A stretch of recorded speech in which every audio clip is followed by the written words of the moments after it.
আর এই মুহূর্তে যে ব্রেকিং এ আমাদের নজর রাখতেই হবে, চাঞ্চল্যকর খবর। মেমারিতে বাবা মাকে খুন, আর বাবা মাকে ইঞ্জিনিয়ার ছেলে খুন করে এসে বনগাঁয় এতিমখানায় হানা। মানসিক ভারসাম্যহীন ওই যুবকের হামলা এতিমখানায়। নজর রেখেছি এই মুহূর্তে। মেমারিতে বাবা মাকে খুন করে ইঞ্জিনিয়ার ছেলে, আর তারপর আসে বনগাঁয় এতিমখানায়, সেখানে হানা দেয়। এই যুবক মানসিক ভারসাম্যহীন বলে খবর পাওয়া যাচ্ছে, এবং ওই যুবকের হামলা এতিমখানায়, যেখানে 4 জন আহত হয়েছে বলে খবর পাওয়া যাচ্ছে। চাঞ্চল্যকর তথ্য নিউজ 18 বাংলায় যে আপডেট আপনাদের দিচ্ছি এই মুহূর্তে। বনগাঁ থানায় ভাঙচুরের ঘটনা এবং মেমারিতে বাবা মাকে খুন করে ইঞ্জিনিয়ার ছেলে।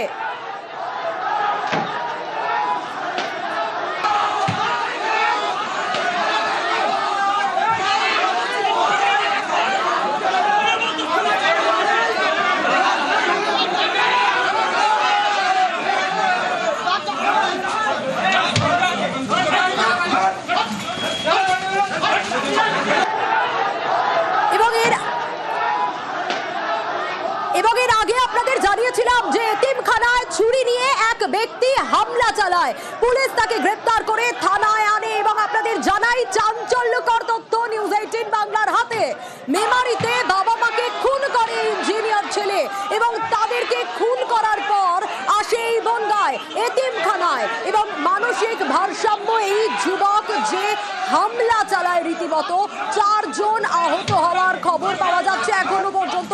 কি পরিস্থিতি তৈরি হয়েছিল এতিমখানায়, সেই ছবিটা আপনাদের দেখাচ্ছি, দেখুন।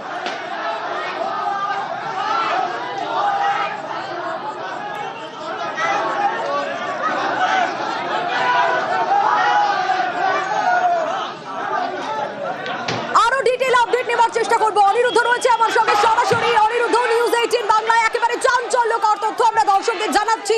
মেমারি বনগাঁ একই ব্যক্তির হামলা, এই কানেকশন কিভাবে? মেমারিতে বাবা মাকে গলা কেটে খুন করলো, আর তারপর বনগাঁয়।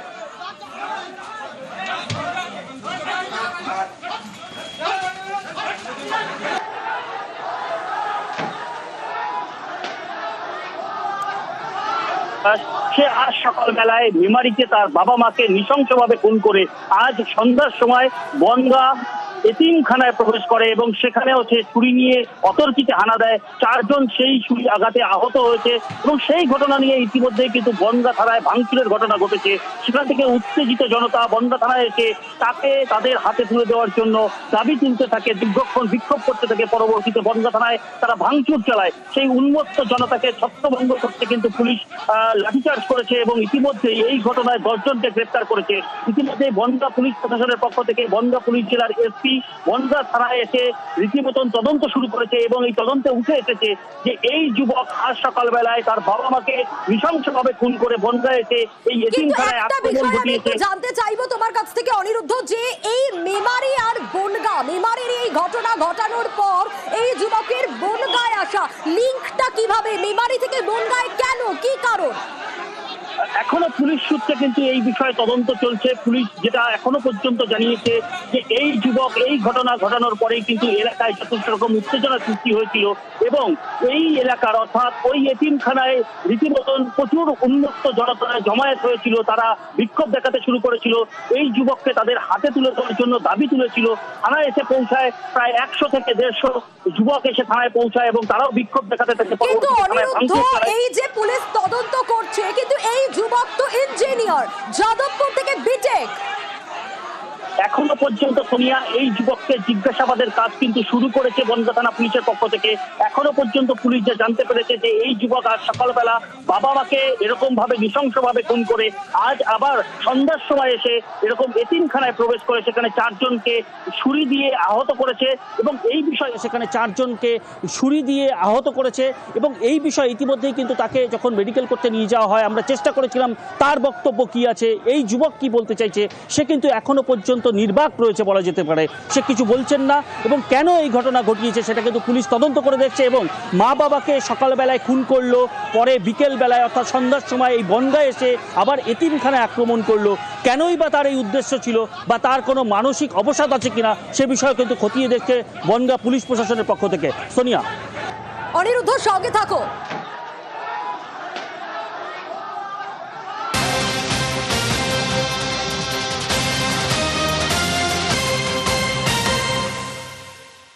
আর যে আপডেট আপনাদের সামনে তুলে ধরছি নিউজ 18 বাংলায় চাঞ্চল্যকর তথ্য। এর আগে মেমারির খবর আপনাদের জানিয়েছিলাম, কিন্তু এই মেমারির সঙ্গেই কানেকশন বনগাঁ। নিউজ 18 বাংলার হাতে যে তথ্য আসছে, মেমারি বনগাঁ একই ব্যক্তির হামলা, মেমারিতে বাবা মাকে নৃশংস খুন আর তারপর বনগাঁয় যুবকের হামলা।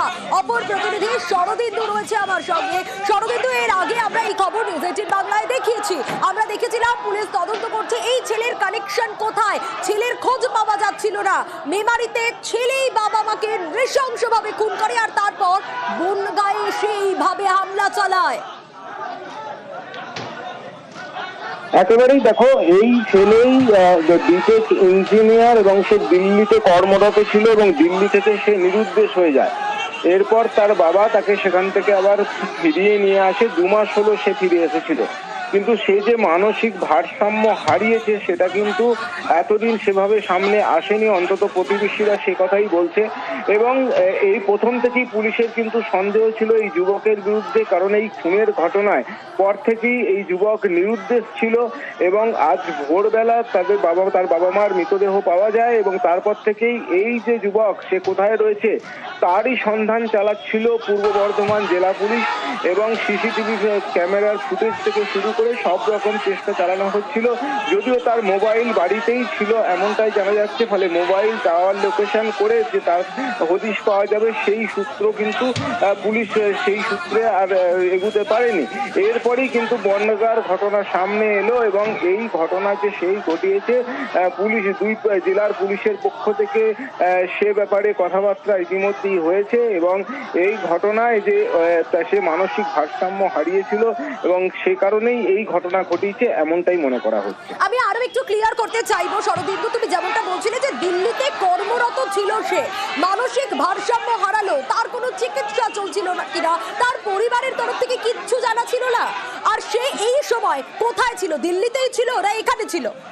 দেখো, 2 মাস হলো সে মেমারিতে তার বাড়িতে ফিরেছিল এবং সে দিল্লিতে কর্মরত ছিল। সেখান থেকে সে নিরুদ্দেশ হয়ে যায়, তার বাড়ির লোকেরা তার খোঁজ পাচ্ছিল না। তার বাবা দিল্লিতে গিয়ে পুলিশের সঙ্গে যোগাযোগ করে তাকে উদ্ধার করে নিয়ে আসে। এবং সে যে মানসিক ভারসাম্য হারিয়েছে এ কথা কিন্তু পাড়া প্রতিবেশীদের সেভাবে জানা ছিল না।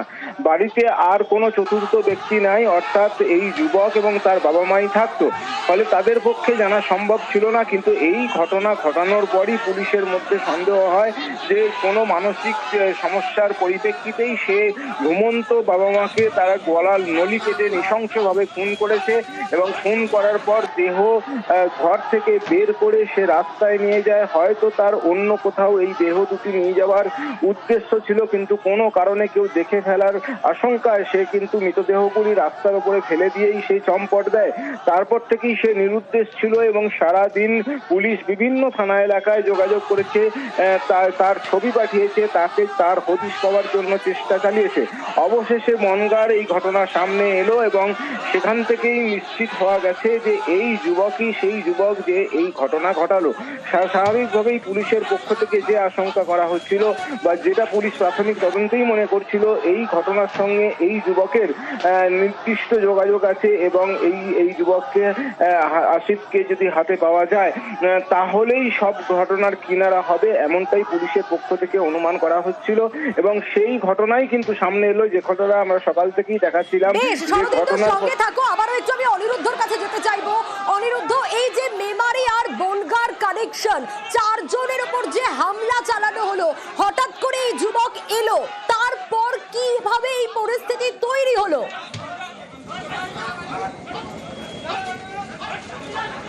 একদমই, দেখো সোনিয়া, উত্তর 24 পরগনার এই বনগাঁয়ের যে এতিমখানায় এই যুবক হানা চালিয়েছে, আজ সন্ধ্যায় হঠাৎ করে এই যুবক প্রবেশ করে এতিমখানায় এবং তারপরেই ছুরি নিয়ে 4 জনের উপরে আক্রমণ শুরু করে। হঠাৎ করে এই আক্রমণে, অতর্কিতে আক্রমণে রীতিমতন হতচকিত হয়ে যায় এলাকার বাসিন্দারা এবং পরবর্তীতে ওই 4 আহতকে বনগাঁ মহকুমা হাসপাতালে ভর্তি করা হয়। কিন্তু এলাকায় সাধারণ মানুষ কিন্তু ক্ষিপ্ত হয়ে ওঠে, এই যুবককে তারা রীতিমতন পুলিশের হাতে তুলে দেয়। পুলিশ সেখান থেকে তাকে গ্রেপ্তার করে, পরবর্তীতে বনগাঁ থানায় নিয়ে এলে উত্তেজিত জনতা বনগাঁ থানায় এসে পৌঁছায় এবং তাদের দাবি ছিল যে একে অর্থাৎ এই ধৃত যুবককে তাদের হাতে তুলে দিতে হবে। সেই দাবিতে এই বিক্ষোভ দেখাতে থাকে। পরবর্তীতে বনগাঁ থানায় ভাঙচুরের ঘটনা ঘটে এবং তাদেরকে ছত্রভঙ্গ করতে পুলিশ লাঠি চালায়। ইতিমধ্যেই বনগাঁ পুলিশ জেলার পুলিশ সুপার দীনেশ কুমার জানিয়েছে যে এই ঘটনায় ইতিমধ্যেই বনগাঁ থানার একজন কনস্টেবল এবং একজন এএসআই আহত হয়েছেন এবং ওই ঘটনায় 10 জনকে গ্রেপ্তার করা হয়েছে। যে সমস্ত জনতা এই থানা ভাঙচুরের ঘটনায় যুক্ত ছিল তাদের মধ্যে থেকে 10 জনকে ইতিমধ্যে গ্রেপ্তার করা হয়েছে বলেও জানিয়েছে দীনেশ কুমার। এবং তিনি আরও জানিয়েছেন যে এই ঘটনা নিয়ে অপপ্রচার চালালে কিন্তু তাদের বিরুদ্ধেও ব্যবস্থা নেওয়া হবে, তেমন কিন্তু জানিয়েছেন বনগাঁ পুলিশ জেলার পুলিশ সুপার। সোনিয়া, অনিরুদ্ধ, আরেকটা বিষয় আমি একটু জানতে চাইবো যে কি কারণ এখনো অবধি কি এটা কিছু জানা যাচ্ছে যে মেমারির এই ঘটনা এতিমখানাতেই এই যুবক কেন এসে পৌঁছলো, কেন হামলা করলো, তার কি আগে কোনো কানেকশন রয়েছে এই এতিমখানার সঙ্গে? এখনো পর্যন্ত পুলিশ কিন্তু পরিষ্কার নয় যে এই এতিমখানার সঙ্গে বা এই এতিমখানায় এই যুবক আগে পরে এসেছিল কিনা। কিন্তু আজ সকালে যে ঘটনা ঘটিয়েছে এবং তোমাকে বলতে হয় যে শরদিন্দুদা যে কথা জানালেন যে এই যুবক 2 মাস আগে দিল্লিতে কর্মরত অবস্থায় ছিল, সেখান থেকে ফিরে এসেছে এবং মানসিক রোগী ছিল সেরকমই কিন্তু জানিয়েছেন। এবং সেই বিষয়ে একদম স্পষ্টত যে এই যুবক এই মেমারিতে এই ঘটনা ঘটিয়ে পরবর্তীতে হয়তোবা এই বনগাঁতে এসে পৌঁছায় এবং সেখানে এতিমখানায় আক্রমণ করে। এখান থেকেও পরিষ্কার যে হয়তোবা তার মানসিক সমস্যা থাকলেও থাকতে পারে। পুলিশ কিন্তু এই ঘটনা তদন্ত করছে, তাকে জিজ্ঞাসাবাদ করছে কেন এই এতিমখানায় আক্রমণ বা কেন তার বাবা মাকে খুন করলো, মেমারি থেকে বনগাঁয় কি করে এই যুবক এলো, সে বিষয়ে কিন্তু খতিয়ে দেখছে বনগাঁ পুলিশ। সোনিয়া, বেশ, অনিরুদ্ধ সঙ্গে থাকো। দুজন আসামি 4 জন লোকজনকে ছুরি দিয়ে ইঞ্জুরি করেছে। খবর পাওয়ার পর সঙ্গে সঙ্গে পুলিশ ওখানে পৌঁছায়। অ্যাকিউজটাকে থানায় যখন আমরা নিয়ে আসি তখন অ্যারাউন্ড 100 to 150 এটা থানায় আসে যে আসামিকে নিজে হাতে তুলে দেওয়ার জন্য ওরা দাবি করে, ফোর্স ইউজ করে ওদেরকে এখান থেকে ডিস্টার্ব করা হয়। অন দ্য স্পট আমরা 10 জনকে ধরেছি। এই যে অ্যাকিউজ ও নিজেই আজকে সকালে খুবই ভোরের দিকে বর্ধমানে নিজে বাবা অ্যান্ড নিজে মা ওদেরকেও খুব মার্ডার করে ওখান থেকে পালিয়ে এসছে।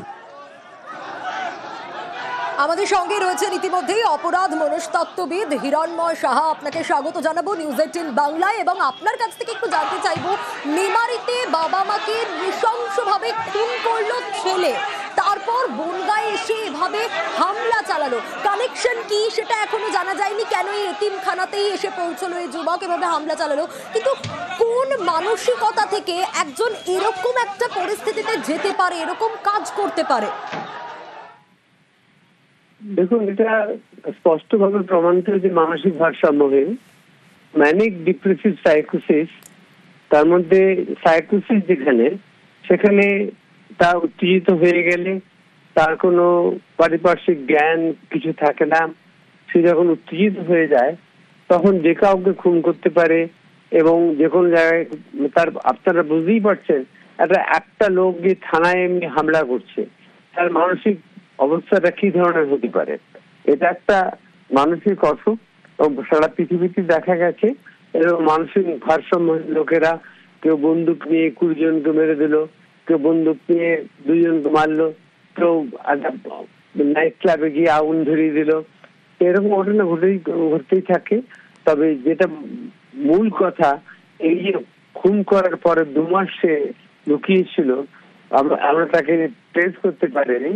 পরে বোঝা গেল যে এই সেই লোক বনগাঁয় যখন হামলা করলো এবং এটা অ্যাবসলিউটলি একটা সাইকোটিক স্টেট। এই সাইকোটিক স্টেট হচ্ছে গিয়ে একটা মানুষের এমন উত্তেজিত অবস্থা কিন্তু তার কোনো নিজেকে সর্বশক্তিমান মনে করে, সে মানুষজনকে তোয়াক্কা করে না। সে এমনও বলে যে আমি বাঘকে মেরে দেবো, আমি ভারতবর্ষের একদম প্রধানমন্ত্রী হয়ে যাব, সব রকম কথা বলতে পারে। এবং সে তার তখন যে শক্তি এমন হয় যে মনে হয় যেন 20 জন লোক মিলে তাকে ধরে আনতে পারে না। আমরা আমাদের চেম্বারে দেখেছি যে একজন লোককে 20 জন লোক বেঁধে নিয়ে এসছে, মানে যেন বাঘকে বেঁধে নিয়ে এসছে। কিন্তু তাকে যখন আমরা ছেড়ে দিয়ে ট্রিটমেন্ট করার 15 মিনিটের মধ্যেই সে একদম ঠান্ডা হয়ে যায়। মানে অ্যাম্বুলেন্স এখনো রয়েছে আমাদের কাছে, যাদের রিসার্চ করা যায়। এটা বেশ, সম্পূর্ণ অনেক মানসিক ধন্যবাদ জানাবো ভারসাম্যহীন একটা আপনাকে। অবস্থা। আমরা কথা বলছিলাম অপরাধ মনস্তত্ত্ববিদ হিরণময় সাহার সঙ্গে। তিনি বোঝানোর চেষ্টা করছিলেন আসলে কোন মানসিক স্থিতিতে কেউ এরকম কাজ করতে পারে। মেমারির খবর আপনাদের দেখিয়েছিলাম এর আগে অনেকবার, যেখানে আমরা দেখেছিলাম যে কোথাও গিয়ে ছেলের একটা কানেকশন থাকতে পারে, কারণ ছেলের কোনো খোঁজ পাওয়া যাচ্ছিল না। মা বাবার দেহ উদ্ধার।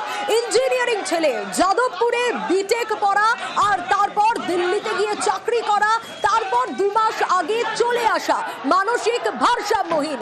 মেমারিতে এরকম একটা ঘটনা ঘটানোর পর বনগাঁয় এতিমখানায় এসে হানা দেওয়া। এখনো পর্যন্ত কি পরিস্থিতি, কি আপডেট পাওয়া যাচ্ছে, লাস্ট কি আপডেট, আরো ডিটেইল জানাতে পারবে অনিরুদ্ধ রয়েছে আমার সঙ্গে। অনিরুদ্ধ, নিউজ 18 বাংলায় চাঞ্চল্যকর তথ্য এসেছে আমাদের হাতে, এবং যে আপডেট আমরা দর্শকদের দিচ্ছি, এখন কি পরিস্থিতি সেখানে, কি অবস্থা?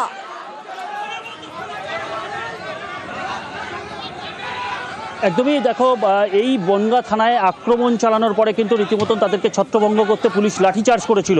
আমি তোমাদেরকে দেখানোর চেষ্টা করবো যে রীতিমতন নিশ্চিদ্ধ নিরাপত্তা বলয় তৈরি করা হয়েছে বনগাঁর সামনে। র্যাব রয়েছে, পুলিশ রয়েছে, এবং নিজে এসপি বনগাঁ থানায় এসে বসে রয়েছেন, তদারকি করছেন এই বিষয়। এবং এই যে যুবককে গ্রেপ্তার করা হয়েছে, অর্থাৎ যে যুবক আজকে এতিমখানায় আক্রমণ চালিয়েছিল, সেই যুবকের নাম হুমায়ুন কবির, 35 বছর বয়স। এবং এই যুবক এই ধরনের ঘটনা ঘটানোর পরে কিন্তু রীতিমতন এলাকায় উত্তেজনা ছড়িয়েছিল, এবং তা উন্মত্ত জনতা তাকে এই থানা থেকে ছাড়িয়ে নিয়ে যাবার চেষ্টা করেছিল। তারপরেই কিন্তু পুলিশ কড়া হাতে দমন করেছে এবং তাদেরকে এখান থেকে ছত্রভঙ্গ করতে লাঠিচার্জ করেছে। ইতিমধ্যেই এই ঘটনায় 2 জন পুলিশ আহত হয়েছেন এবং 10 জনকে গ্রেপ্তার করা হয়েছে বলে পুলিশের সূত্র থেকে জানানো হয়েছে। বনগাঁ পুলিশ জেলার পুলিশ সুপার দীনেশ কুমার ইতিমধ্যেই সাংবাদিক সম্মেলন করে জানিয়েছে যে এই ঘটনার প্রতি কড়া নজর রাখা হচ্ছে। এই ঘটনার সঙ্গে আর যারা যুক্ত আছে, অর্থাৎ থানা ভাঙচুরের ঘটনায় আর যারা যুক্ত আছে, তাদেরকে কিন্তু গ্রেপ্তার করা হবে। এবং এই যুবক কেনই বা এরকম ঘটনা ঘটালো, একজন ইঞ্জিনিয়ার যে যাদবপুর থেকে বিটেক ইঞ্জিনিয়ারিং করে দিল্লিতে কর্মরত ছিল, এবং 2 মাস আগে দিল্লি থেকে সে বাড়িতে এসে আজ সকালবেলায় তার বাবা মাকে খুন করে পরবর্তীতে বনগাঁয় এসে সন্ধ্যায় এরকম ঘটনা ঘটালো। এতিমখানায় 4 জনের উপরে ছুরি নিয়ে আক্রমণ করে। তারা এখনও পর্যন্ত বনগাঁ মহকুমা হাসপাতালে চিকিৎসাধীন। এবং এই ঘটনা নিয়ে বলা যেতে পারে বনগাঁয় হুলস্থুল ঘটনা ঘটেছে, থানা ভাঙচুরের ঘটনা ঘটেছে, এবং থানা ভাঙচুরের ঘটনার পরে রীতিমতন 2 জন পুলিশ আহত হয়েছে। তাদের 10 জনকে গ্রেপ্তার করা হয়েছে, যারা এরকম থানা ভাঙচুরের ঘটনায় যুক্ত ছিল। 10 জনকে গ্রেপ্তার করা হয়েছে। এখনও এলাকায় পুলিশ টহলদারি রয়েছে। পুলিশের পক্ষ থেকে কিন্তু এই বিষয়ে কড়া পদক্ষেপ নেওয়া হবে বলে জানিয়েছেন বনগাঁ পুলিশ জেলার পুলিশ সুপার দীনেশ কুমার। বেশ, সঙ্গে থাকো অনিরুদ্ধ।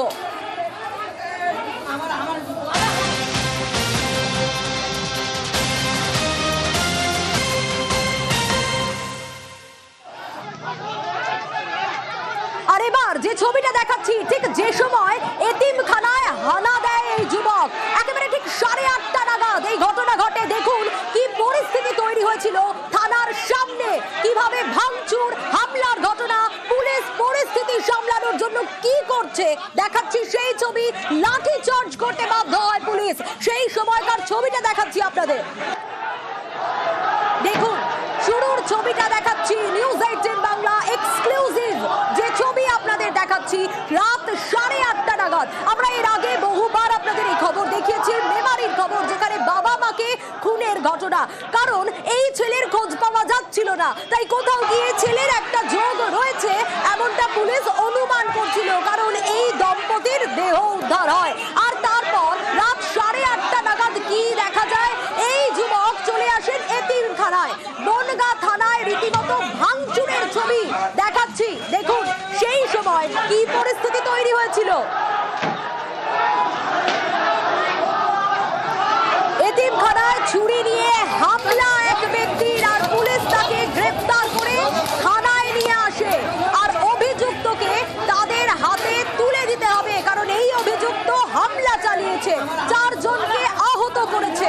তাই তারা চাইছিলেন অভিযুক্তকে তাদের হাতে তুলে দেওয়া হোক। কিন্তু বনগাঁ থানায় পাল্টা পুলিশ লাঠি চার্জ করতে বাধ্য হয়। এখনো পর্যন্ত থানায় ভাঙচুর করার জন্য 10 জনকে পুলিশ গ্রেফতার করেছে।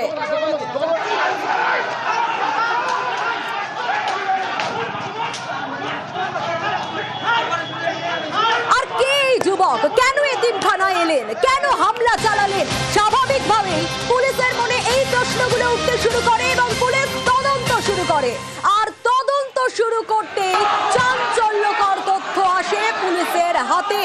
মেমারির যে ঘটনা, বাবা মাকে খুনের যে ঘটনা, ইঞ্জিনিয়ার ছেলে যার খোঁজ পাওয়া যাচ্ছিল না, এই ব্যক্তি যিনি বনগাঁয় হামলা চালালেন এতিমখানায়, সেই ব্যক্তি আর মেমারির ব্যক্তি এক।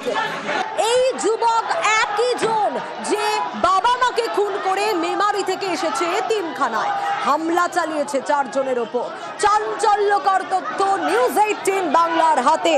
পুলিশ তদন্ত করতে গিয়ে দেখে যে মেমারিতে বাবা মাকে খুন করেছে যে, সেই বনগাঁয় হামলা চালিয়েছে এতিমখানায় একই যুবক। শরদিন্দু রয়েছে আমার সঙ্গে, আরো ডিটেল একটু আপডেট নেব।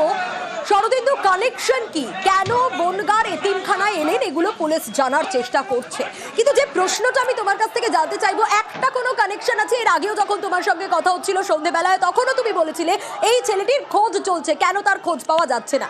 এই ছেলের সঙ্গে তার বাবা মার সম্পর্ক কেমন? কারণ বিগত 2 মাস ধরে ছেলেটি এখানেই রয়েছে, দিল্লি থেকে চলে এসেছে। বাবা মা জানতো না ছেলে মানসিক ভারসাম্যহীন? দেখো, এই ঘটনায় যে এই যে তিনজনের মধ্যে বাবা মা তারা সকালেই তাদের মৃত্যু হয়েছে এবং এই ছেলে নিরুদ্দেশ, ফলে পরিবারে আর কেউ নেই।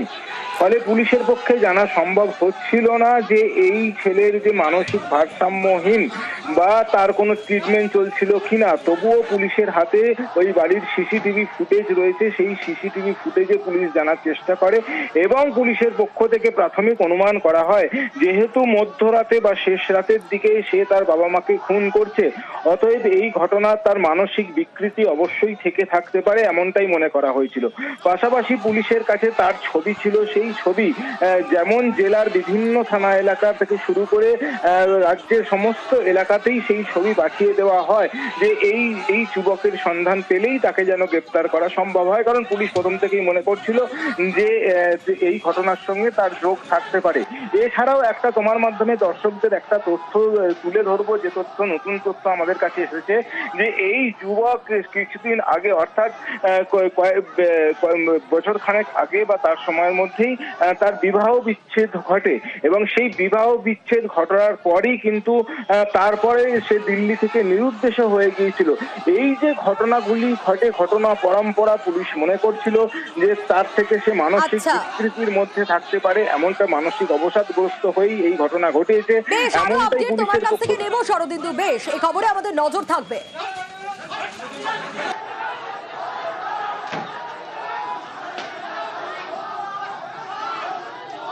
Coming